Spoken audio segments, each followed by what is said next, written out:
ಆತ್ಮೀಯ ಬಂಧುಗಳೇ, ಇವತ್ತಿನಿಂದ ನಾವು ಒಂದು ಹೊಸ ವಿಧಾನದಿಂದ ಮಹಾಭಾರತವನ್ನು ಅರ್ಥ ಮಾಡಿಕೊಳ್ಳುವಂಥ ಪ್ರಯತ್ನ ಮಾಡೋಣ. ಶೀರ್ಷಿಕೆ ಏನಪ್ಪ ಅಂತಂದರೆ, ಮಹಾಭಾರತ ಭಗವಂತನ ಸಂದೇಶಗಳು ಅಂತ.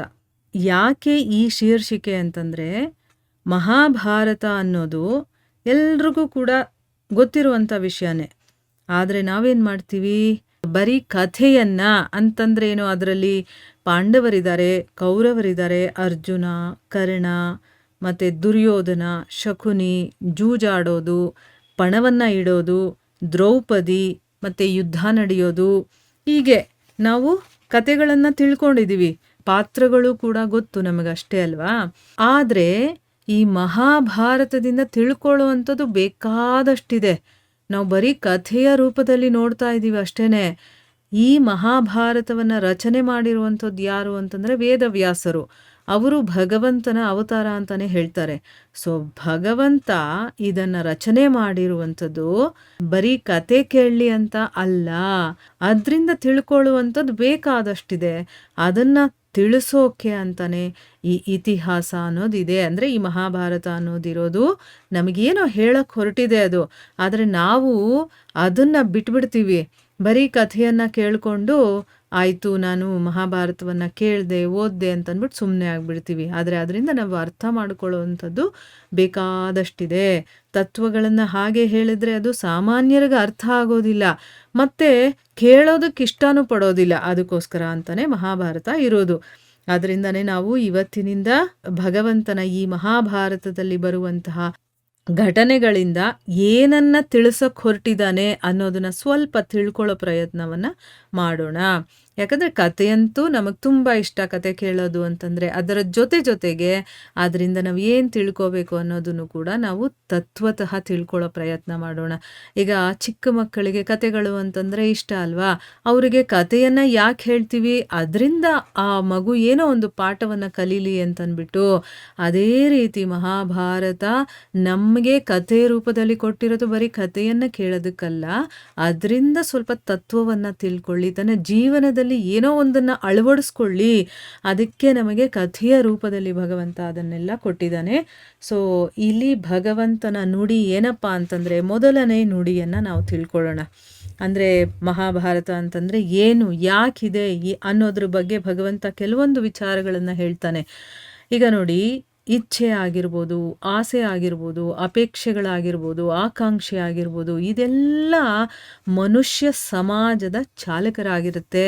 ಈಗ ಒಂದು ನಿಮಿಷ ಯೋಚನೆ ಮಾಡಿ. ಈಗ ನಮಗೆ ಆಸೆನೇ ಇಲ್ಲಪ್ಪ, ನನಗೆ ಆಕಾಂಕ್ಷೆಗಳೇ ಇಲ್ಲಪ್ಪ ಅಂತ ಇಟ್ಕೊಳ್ಳೋಣ. ಏನೂ ಇಲ್ಲ ಅಂದರೆ ನಾವು ಸುಮ್ಮನೆ ಇರ್ತೀವಿ. ನಮಗೇನೋ ಒಂದು ಆಸೆ ಇದೆ ಅಂತಂದರೆ ಅದನ್ನು ಪಡೆಯೋದಕ್ಕೆ ಅಂತ ನಾವು ಏನೋ ಒಂದು ಕೆಲಸವನ್ನು ಮಾಡ್ತೀವಿ ಅಥವಾ ಯೋಚನೆ ಮಾಡ್ತೀವಿ. ಅದರಲ್ಲಿ ಏನೋ ಒಂದು ಮುಂದೆ ಬರೋದಕ್ಕೆ ಪ್ರಯತ್ನ ಮಾಡ್ತೀವಿ. ಆಗ ಈ ಸಮಾಜ ಚಲನೆಯಲ್ಲಿರುತ್ತೆ. ಸೊ ಅದಕ್ಕೋಸ್ಕರನೇ ಆಸೆ, ಅಪೇಕ್ಷೆ, ಆಕಾಂಕ್ಷೆ ಇದೆಲ್ಲವೂ ಕೂಡ ಸಮಾಜಕ್ಕೆ ಚಾಲಕರಾಗಿ ಇರುತ್ತವೆ. ಆಯಿತಾ. ಈಗ ನಿಮ್ಮನ್ನು ಯಾರಾದರೂ ನೀವು ಯಾರು ಅಂತ ಕೇಳಿದ್ರೆ ನಿಮ್ಮ ಉತ್ತರ ಏನು ಹೇಳಿ, ವಿಚಾರ ಮಾಡಿ ನೋಡಿ ಹೇಳಿ. ನೀವು ತಕ್ಷಣವೇ ಏನಂತ ಅಂದ್ಕೊಳ್ತೀರಾ, ನಿಮ್ಮ ಇಚ್ಛೆಗಳೇ ನಿಮ್ಮ ಜೀವನದ ವ್ಯಾಖ್ಯೆ ಅಂತ. ಅಂದರೆ ನಾನು ಏನು ಅನ್ನೋದು ನನ್ನ ಇಚ್ಛೆಗಳ ಮೇಲೆ ಡಿಪೆಂಡ್ ಆಗಿರುತ್ತೆ. ಏನಾದರೂ ಒಂದು ಪಡ್ಕೊಂಡಾಗ ನನಗೆ ಅದರಲ್ಲಿ ಸಫಲತೆ ಸಿಕ್ತು, ಏನಾದರೂ ಒಂದು ಪಡ್ಕೊಳ್ದೇ ಇದ್ದಾಗ ಏನಾಯಿತು, ನಿಷ್ಫಲತೆ, ನನಗೆ ಅಯ್ಯೋ ನನಗೆ ಸಿಗಲಿಲ್ವಲ್ಲ ಅಂತ ಅಂದ್ಕೊಳ್ತೀವಿ. ಈಗ ಇದೇ ನಮ್ಮ ಪರಿಚಯ ಅಂತ ಅನ್ನಿಸ್ಕೊಂಬಿಡುತ್ತೆ.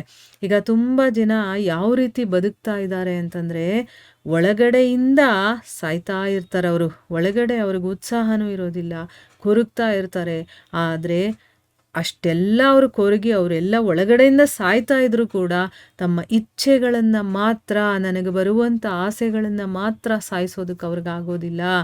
ಇಚ್ಛೆಗಳು ಅವರನ್ನು ಯಾವ ರೀತಿ ಓಡಿಸ್ತಾ ಇರುತ್ತೆ ಅಂತಂದರೆ, ಹೇಗೆ ಒಂದು ಮೃಗತೃಷ್ಣೆ ಮೃಗವನ್ನು ಓಡಿಸುತ್ತೋ ಅಂತಂದರೆ ಏನು, ಈಗ ನನಗೆ ಒಂದು ಮೃಗ ಬೇಕು ಅಂತಂದಾಗ ಆ ಮೃಗದ ಹಿಂದೆ ನಾವು ಹೇಗೆ ಓಡ್ತೀವಿ ನೋಡಿ, ಆ ರೀತಿ ಇಚ್ಛೆಗಳು ನಮ್ಮನ್ನು ಓಡಿಸ್ತಾ ಇರುತ್ತೆ. ಆದರೆ ಇದೇ ಇಚ್ಛೆಗಳಿದೆಯಲ್ಲ, ಇದರ ಗರ್ಭದಲ್ಲೇ ಜ್ಞಾನದ ಪ್ರಕಾಶ ಕೂಡ ಇದೆ.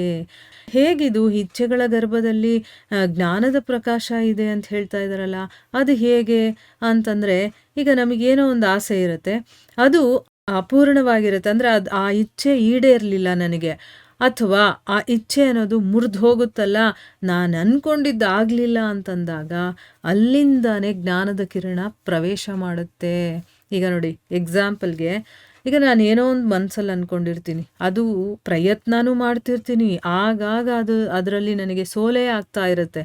ಸೋತು ಅಯ್ಯೋ ನನಗೆ ಸಿಗೋದೇ ಇಲ್ಲ ಬಿಡು ಇದು ಅಂದರೆ ಅದು ನಮಗೆ ಮತ್ತೆ ಮತ್ತೆ ಸಿಗದೇ ಇದ್ದಾಗ ನನ್ನ ಒಳಗಡೆಯಿಂದ ಏನೋ ಒಂದು ನನಗೆ ಜ್ಞಾನೋದಯ ಆಗುತ್ತೆ, ಜ್ಞಾನದ ಕಿರಣ ಅನ್ನೋದು ಪ್ರವೇಶ ಆಗುತ್ತೆ. ಎಲ್ಲಿ? ಮನುಷ್ಯನ ಹೃದಯದಲ್ಲಿ. ಯಾವಾಗ ನನ್ನ ಇಚ್ಛೆಗಳು ಅಪೂರ್ಣವಾಗುತ್ತೋ ಅಥವಾ ಮತ್ತೆ ಮತ್ತೆ ಮುರಿತಾ ಇರುತ್ತೋ ಆವಾಗ ನನ್ನಲ್ಲಿ ಏನೋ ಒಂದು ಚೇಂಜಸ್ ಆಗೇ ಆಗುತ್ತೆ. ಅಂದರೆ ಇಚ್ಛೆಯ ಮೂಲಕನೇ ಜ್ಞಾನದ ಕಿರಣಗಳು ನಮ್ಮಲ್ಲಿ ಉದಯವಾಗುತ್ತೆ. ಏನು ಹೇಳ್ತಾರೆ ಅಂತಂದರೆ, ಈ ಮಹಾಭಾರತ ಅನ್ನೋದು ಇಚ್ಛೆಗಳ ಸಂಘರ್ಷಣೆ. ಇದರಿಂದ ನಾವು ಒಂದೊಂದಾಗಿ ತಿಳ್ಕೊಳ್ತಾ ಹೋದಾಗ ಇಚ್ಛೆಯಿಂದನೇ ಇದೆಲ್ಲ ಆಗುವಂಥದ್ದು ಅಂತ ನಮಗೆ ಗೊತ್ತಾಗುತ್ತೆ. ಬರೀ ಮಹತ್ವಾಕಾಂಕ್ಷೆಯಿಂದ ಜನನವಾಗುವಂಥ ಭಯಾನಕವಾದಂಥ ಒಂದು ರಕ್ತಪಾತ. ಈ ಕಥೆ ಅನ್ನೋದು ಇಚ್ಛೆಗಳ ಗರ್ಭದಿಂದ ಉದಿಸ್ತಾ ಇರುವಂಥ ಒಂದು ಜ್ಞಾನದ ಕಥೆ ಅಂತ ತಿಳ್ಕೋಬೇಕು. ಈಗ ಮಹಾಭಾರತ ಅನ್ನೋದು ಇಚ್ಛೆಗಳ ಗರ್ಭದಿಂದ ಉದಿಸುವಂತಹ ಜ್ಞಾನದ ಕಥೆ. ನೋಡಿ, ಯಾವಾಗ ನಮ್ಮ ಇಚ್ಛೆಗಳು ಪೂರ್ಣವಾಗುತ್ತೋ ಅಥವಾ ಪೂರ್ಣವಾಗೋದಿಲ್ವೋ ಆ ಸಮಯದಲ್ಲಿ ನಮಗೇನೋ ಒಂದು ಜ್ಞಾನೋದಯ ಆಗುತ್ತೆ, ಆಯಿತಾ? ಅದಕ್ಕೋಸ್ಕರನೇ ಇಚ್ಛೆಗಳ ಗರ್ಭದಿಂದ ಉದಿಸ್ತಾ ಇರುವಂಥ ಒಂದು ಜ್ಞಾನದ ಕಥೆ ಅಂತ ಇದನ್ನು ಹೇಳ್ತಾರೆ. ಈಗ ನೋಡಿ, ಮಹಾಭಾರತ ನಮಗೇನು ಕಲಿಸುತ್ತೆ ಅನ್ನುವಂಥ ಪ್ರಶ್ನೆ ಕೂಡ ನಮಗೆ ಬರುತ್ತಲ್ಲ. ಮಹಾಭಾರತ ನಮಗೆ ಜೀವನದ ಒಂದು ಮರ್ಮವನ್ನು ಕಲಿಸುತ್ತೆ. ಜೀವನ ಅಂತಂದರೆ ಏನು ಅನ್ನೋದನ್ನು ಕಲಿಸುತ್ತೆ, ಮನುಷ್ಯನ ಧರ್ಮವನ್ನು ಕಲಿಸುತ್ತೆ, ಮತ್ತು ಕೆಸರಿನಿಂದ ಮೇಲಿದ್ದು ಕಮಲವಾಗುವಂತಹ ಕರ್ಮವನ್ನು ಕಲಿಸುತ್ತಿದ್ದು. ಈಗ ಕೆಸರು ಒಳಗಡೆ ಬಿದ್ದಿರ್ತೀವಿ, ಆದರೆ ಅಲ್ಲಿರೋದು ನನ್ನ ಕೆಲಸ ಅಲ್ಲ, ಕೆಸರಿನಿಂದ ಮೇಲೆ ಬಂದಂತಹ ಕಮಲದ ಹೂ ನೋಡೋದಕ್ಕೆ ಎಷ್ಟು ಚೆನ್ನಾಗಿರುತ್ತೆ ನೋಡಿ. ಆ ಒಂದು ಪ್ರೋಸೆಸ್ ನಡೆಯುತ್ತಲ್ಲ, ಅಲ್ಲಿ ಆ ಒಂದು ಕಾರ್ಯ ನಡೆಯುತ್ತಲ್ಲ, ಅಂದರೆ ಕೆಸರಿನಿಂದ ಮೇಲೆದ್ದು ಕಮಲವಾಗುವಂಥ ಒಂದು ಕೆಲಸವನ್ನು ಹೇಗೆ ಮಾಡೋದು ಅನ್ನೋದನ್ನು ನಮಗೆ ಈ ಮಹಾಭಾರತ ಕಲಿಸುತ್ತೆ. ನೋಡಿ, ಇಲ್ಲಿ ಒಂದು ಮಹಾಭಾರತದ ಘಟನೆಯನ್ನು ನಾನು ಹೇಳೋದಕ್ಕೆ ಇಷ್ಟಪಡ್ತೀನಿ. ಏನು ಅಂತಂದರೆ, ಒಂದು ಘಟನೆ ಫಸ್ಟು ಏನಾಗುತ್ತೆ, ಶಾಂತನು ಮಹಾರಾಜ ಸತ್ಯವತಿಯ ಜೊತೆ ಇರ್ತಾನೆ. ಅವನಿಗೆ ಅವಳ ಜೊತೆ ಇರೋದು ಅಂತಂದರೆ ತುಂಬಾ ಮನಸ್ಸಿಗೆ ಶಾಂತಿ, ಅವನಿಗೆ ಬಹಳ ಶಾಂತಿಯ ಅನುಭವವಾಗುತ್ತೆ, ಸಂತೋಷದ ಅನುಭವವಾಗುತ್ತೆ. ಅವನು ಹೇಳ್ತಾನೆ, ಈ ರಾಜ್ಯ ಆಗಿರ್ಬೋದು, ಈ ಸಂಘರ್ಷಣೆಗಳಾಗಿರ್ಬೋದು, ಪ್ರಪಂಚ ಅಂದರೆ ಇಲ್ಲೆಲ್ಲ ಪ್ರಪಂಚತೆ ಮಾಡ್ತಾರೆ, ಅಂದರೆ ಏನು, ಚಾಲಾಕಿತನ ತುಂಬ ಇರುತ್ತೆ ಅದು, ಮತ್ತು ಜವಾಬ್ದಾರಿಗಳು, ಕೂಟನೀತಿಗಳು, ನ್ಯಾಯ ಅನ್ಯಾಯ, ಒಬ್ರಿಗೊಬ್ರು ವಾದಾಡೋದು, ಇದೆಲ್ಲವೂ ಮರ್ತು ಹೋಗುತ್ತೆ ನಿನ್ನ ಜೊತೆಗಿದ್ರೆ ಅಂತಂದ್ಬಿಟ್ಟು ಹೇಳ್ತಾನೆ. ಇದಕ್ಕಿಂತ ಹೆಚ್ಚಿನ ಒಂದು ಸುಖ ಆಗಿರ್ಬೋದು, ಇಷ್ಟ ಆಗಿರ್ಬೋದು, ಇನ್ನೇನಾದರೂ ಇದೆಯಾ ಅಂತಂದ್ಬಿಟ್ಟು ತನ್ನ ಮನಸ್ಸಿನ ಭಾವನೆಗಳನ್ನು ಅವನು ಹೇಳ್ಕೊಳ್ತಾನೆ ಅವಳಿಗೆ. ಅಂದರೆ ಅರ್ಥ ಏನು, ಅವಳ ಜೊತೆ ಇದ್ದರೆ ಅವನಿಗೆ ಬೇರೆ ಎಲ್ಲವೂ ಮರೆತು ಮನಸ್ಸಿಗೆ ಶಾಂತಿ ಅನ್ನೋದು ಇರುತ್ತೆ. ಆದರೆ ಸತ್ಯವತಿ ಯೋಚಿಸುವಂಥ ರೀತಿನೇ ಬೇರೆ. ಅವಳೇನು ಹೇಳ್ತಾಳೆ, ಜೀವನದ ಇಚ್ಛೆ ಅಂದರೆ ಜೀವಿಸುವಂಥ ಇಚ್ಛೆ ಇದೆಯಲ್ಲ, ಇದು ಸಂಘರ್ಷಣದ ಸಮಯದಲ್ಲಿ ಆಗುತ್ತೆ. ಅಂದರೆ ಅರ್ಥ, ನಮಗೆ ಅನಿಸುತ್ತೆ, ಅನುಭವಕ್ಕೂ ಕೂಡ ಬರುತ್ತೆ ನಾವು ಜೀವಿಸಿದ್ದೀವಿ ಅಂದರೆ. ಅಂದರೆ ಏನು, ಅವಳ ಪ್ರಕಾರ ಏನು ಅಂತಂದರೆ, ನಾವು ಸಂಘರ್ಷಣೆ ಮಾಡಬೇಕು, ನಾವು ಒಡೆದಾಡಬೇಕು, ಕಾದಾಡಬೇಕು, ಅದಕ್ಕೋಸ್ಕರ ಪ್ರಯತ್ನ ಪಡಬೇಕು, ಆಗ ನಮಗೆ ಅನುಭವ ಅನ್ನೋದು ಬರುತ್ತೆ. ಆವಾಗ ನಮಗೆ ನಾವು ಜೀವಂತವಾಗಿದ್ದೀವಿ ಅಂತ ಅನಿಸುತ್ತೆ. ಇವನು ಶಾಂತಿಯ ಬಗ್ಗೆ ಮಾತಾಡ್ತಾ ಇದ್ದಾನೆ, ನಿನ್ನ ಜೊತೆ ಇದ್ರೇ ನನಗಿದೆಲ್ಲ ಮರೆತು ನಾನು ಶಾಂತವಾಗಿರ್ತೀನಿ ಅಂದರೆ, ಅವಳು ಹೇಳ್ತಾಳೆ, ಇಲ್ಲ, ನನಗೆ ಸಂಘರ್ಷ ಆಗಬೇಕು, ನನ್ನ ಜೀವನದಲ್ಲಿ ಏನಾದರೂ ಒಂದು ಇಷ್ಟ ಇದೆ ಅಂದರೆ ಅದನ್ನು ಪಡ್ಕೋಬೇಕು ನಾನು, ಆವಾಗ ನನಗೊಂದು ಅನುಭವ ಆಗುತ್ತೆ, ನಾನು ಜೀವಿಸಿದ್ದೀನಿ ಅಂತ ನನಗೆ ಗೊತ್ತಾಗುತ್ತೆ ಅಂತಂದ್ಬಿಟ್ಟು. ಆಗ ಶಾಂತನು ಹೇಳ್ತಾನೆ, ಹಾಗಾದರೆ ನಿನಗೆ ಸಂಘರ್ಷಣೆಯಲ್ಲೇ ರುಚಿ ಇದೆ, ಶಾಂತಿಯಲ್ಲ ಅಂತ ಹೇಳ್ತಾನೆ ಅಲ್ವಾ. ಅವಳು ಹೇಳ್ತಾ ಇರೋ ಪ್ರಕಾರ ಅವಳಿಗೆ ಸಂಘರ್ಷಣೆ ಅಂದ್ರೇ ಇಷ್ಟ, ಅವಳಿಗೆ ಶಾಂತಿ ಅನ್ನೋದು ಇಷ್ಟ ಇಲ್ಲ ಅನ್ನೋದು ಗೊತ್ತಾಗುತ್ತೆ. ಅದಕ್ಕೆ ಅವಳು ಉತ್ತರ ಏನು ಹೇಳ್ತಾಳೆ ನೋಡಿ, ಯಾರ ಹತ್ರ ಎಲ್ಲ ಸುಖ ಇರುತ್ತೋ, ಈಗ ಶಾಂತನೂ ಒಬ್ಬ ರಾಜ, ಅವನಿಗೆಲ್ಲ ಸುಖ ಇದೆ, ಸೊ ಎಲ್ಲ ಸುಖ ಇರುತ್ತೋ ಅವರಿಗೆ ಶಾಂತಿ ಅದ್ರ ಬಗ್ಗೆ ಒಂದು ಮೌಲ್ಯವಿರುತ್ತೆ. ಅಂದರೆ ಅದ್ರ ಬೆಲೆ ಏನು ಅನ್ನೋದು ಗೊತ್ತಿರುತ್ತೆ. ಯಾರತ್ರ ಎಲ್ಲ ಶಾಂತಿನೇ ಇರುತ್ತೋ ಅವ್ರಿಗೆ ಏನು ಬೇಕು, ಮೊದಲು ಸುಖ ಬೇಕು. ಈಗ ಅವರು ಶಾಂತವಾಗೇ ಇದ್ದಾರೆ, ಅವ್ರಿಗೇನು ಚಿಕ್ಕದೊಂದು ಮನೆ ಇರುತ್ತೆ. ಅವಳು ಒಂದು ಮೀನುಗಾರರ ಒಂದು ಮನೆಯಲ್ಲಿ ಹುಟ್ಟಿರೋದ್ರಿಂದ ಅಲ್ಲಿ ಅವಳು ರಾಜಕುಮಾರಿ, ಮೀನುಗಾರನ ರಾಜ ಇರ್ತಾನಲ್ಲ ಒಡೆಯ, ಅವನ ಮಗಳು ಅವಳು. ಸೊ ಅದಕ್ಕೆ ನನಗೆಲ್ಲ ಶಾಂತಿನೇ ಇದೆ, ಆದರೆ ನನಗೆ ಸುಖ ಬೇಕು. ಮತ್ತು ಆ ಸುಖ ಕೂಡ ನನಗೆ ಸುಮ್ಮನೆ ಕೂತ್ ಕಡೆ ಸಿಕ್ಬಿಡೋದಿಲ್ಲ. ಅದಕ್ಕೋಸ್ಕರ ನಾನು ಸಂಘರ್ಷಣೆಯನ್ನು ಮಾಡಬೇಕಾಗತ್ತೆ, ಆಗ ನನಗೆ ಸುಖ ಸಿಗುತ್ತೆ ಅಂತಂದ್ಬಿಟ್ಟು ಹೇಳ್ತಾ ಇರ್ತಾಳ. ನದಿಯಲ್ಲಿ ಅವರು ದೊಡ್ಡದಾದಂತಹ ಒಂದು ಹಡಗಲ್ಲಿ ಕೂತ್ಕೊಂಡಿರ್ತಾರೆ. ಈ ಮಾತುಕತೆ ಆಗಬೇಕಾದ್ರೆ ಒಂದು ದೊಡ್ಡ ಮೀನು ಬರುತ್ತೆ. ಅದನ್ನು ಹಿಡ್ಕೊಳ್ಳೋದಕ್ಕೆ ಹೋಗ್ತಾಳವಳು, ಬಲೆ ಹಾಕಿ ಅಥವಾ ಒಂದು ಗಾಳ ಹಾಕಿ ಹಿಡಿಯಕ್ಕೆ ಹೋಗ್ತಾಳೆ. ಅಂದರೆ ಅದರಿಂದ ನನಗೆ ಸುಖ ಸಿಗುತ್ತೆ ಅಂತಂದ್ಬಿಟ್ಟು ಅವಳ ಅರ್ಥ. ಅಂದರೆ ಆ ಮೀನನ್ನು ಹಿಡಿದು, ಅದು ನಾನು ಇಷ್ಟಪಟ್ಟಿದ್ದಲ್ವ, ನಾನೇ ಹಿಡಿಬೇಕು, ಅದನ್ನು ಹೇಗಾದರೂ ಮಾಡಿ ಹಿಡಿಬೇಕು, ಆಗ ನನಗೆ ಸುಖ ಸಿಗುತ್ತೆ ಅನ್ನೋದು ಅವಳ ಭಾವನೆ. ಕಡೆಗೆ ಹಿಡಿತಾಳೆ ಆ ಮೀನನ್ನು, ಹೇಗಾದರೂ ಮಾಡಿ ಹಿಡಿತಾಳೆ. ಆ ಹಿಡಿಯಕ್ಕೆ ಹೋದಾಗ ಅವಳ ಕೈಯೆಲ್ಲ ರಕ್ತವಾಗ್ಬಿಡುತ್ತೆ. ಆವಾಗ ಶಾಂತನು ಹೇಳ್ತಾನೆ, ನಿನ್ನ ಈ ಒಂದು ಕೋಮಲ ಕೈಗಳಲ್ಲಿ ಇಷ್ಟೊಂದು ಶಕ್ತಿ ಇದೆ ಅಂತ ನನಗೆ ಗೊತ್ತೇ ಇರಲಿಲ್ಲ ಅಂತಂದ್ಬಿಟ್ಟು ಹೇಳ್ತಾನೆ. ಅದಕ್ಕೆ ಅವಳು ಹೇಳ್ತಾಳೆ, ಶಕ್ತಿ ಇರೋದು ಕೈಯಲ್ಲಲ್ಲ, ಹೃದಯದಲ್ಲಿರುತ್ತೆ. ಮತ್ತು ಇಚ್ಛೆ ಅನ್ನೋದೇ ಹೃದಯದ ಶಕ್ತಿ ಅಂತಂದ್ಬಿಟ್ಟು. ಅಂದ್ರೇನು, ಈಗ ನಾನು ಇಷ್ಟೆಲ್ಲ ಮಾಡಿದೆ, ಆ ಮೀನನ್ನು ಹಿಡಿದೆ ಅಂತಂದರೆ ಆ ಶಕ್ತಿ ಬರೋದು ಕೈಗಳಿಂದ ಅಲ್ಲ, ಹೃದಯದಲ್ಲಿ ನನಗೆ ನಾನು ಮಾಡಲೇಬೇಕು ಅನ್ನುವಂಥ ಒಂದು ಹಠ ತೊಟ್ಟಾಗ ಆ ಕೆಲಸ ಬರುತ್ತೆ. ಅದರಲ್ಲಿ ಮಾಡಬೇಕು ಅನ್ನುವಂಥ ಹಠ ಎಲ್ಲಿಂದ ಬರುತ್ತೆ? ನನ್ನಲ್ಲಿ ಆಸೆ ಇರೋದ್ರಿಂದ. ಆ ಮೀನು ನನಗೆ ಬೇಕೇ ಬೇಕು ಅನ್ನುವಂಥ ಆಸೆ ನನ್ನ ಹೃದಯದಲ್ಲಿ ಇದ್ದಾಗ, ಹೃದಯಕ್ಕೆ ಶಕ್ತಿ ಕೊಡುವಂಥದ್ದು ಯಾವುದು ಅಂತಂದರೆ ಆ ಇಚ್ಛೆ ಅನ್ನೋದು. ಅದಕ್ಕೆ ಶಾಂತನು ಹೇಳ್ತಾನೆ, ನಮ್ಮ ಎರಡು ಕೈಗಳಿಂದ ಎಷ್ಟು ಹಿಡಿಯೋದಕ್ಕೆ ಸಾಧ್ಯನೋ ಅಷ್ಟು ಮಾತ್ರ ನಮ್ಮ ಆಸೆ ಇರಬೇಕು. ಈಗ ನನ್ನ ಕೈ ಚಿಕ್ಕದು, ನನಗೆ ಆಸೆನೂ ಅಷ್ಟೇ ಇರಬೇಕು. ನನ್ನ ಕೈ ಚಿಕ್ಕದಿದ್ದರೂ ಕೂಡ ನನಗೆ ತುಂಬ ದೊಡ್ಡ ಆಸೆ ಇದ್ದರೆ ಆದರೂ ಸರಿ ಹೋಗೋದಿಲ್ಲ ಅಂತ ಹೇಳ್ತಾನೆ. ಅದಕ್ಕೆ ಅವಳು ಉತ್ತರ ನೋಡಿ ಏನು ಹೇಳ್ತಾಳೆ ಅಂತಂದರೆ, ಭಗವಂತ ನಮಗೆ ಎರಡು ಚಿಕ್ಕ ಚಿಕ್ಕ ಕಣ್ಣುಗಳನ್ನು ಕೊಟ್ಟಿದ್ದಾನೆ, ಆದರೆ ಅದೇ ಕಣ್ಣುಗಳಿಂದ ಇಡೀ ಆಕಾಶವನ್ನು ನೋಡುವಷ್ಟು ಶಕ್ತಿಯನ್ನು ಆ ಕಣ್ಣುಗಳಲ್ಲಿ ತುಂಬಿದ್ದಾನೆ. ಎಷ್ಟು ನಿಜ ಅಲ್ವಾ ಇದು?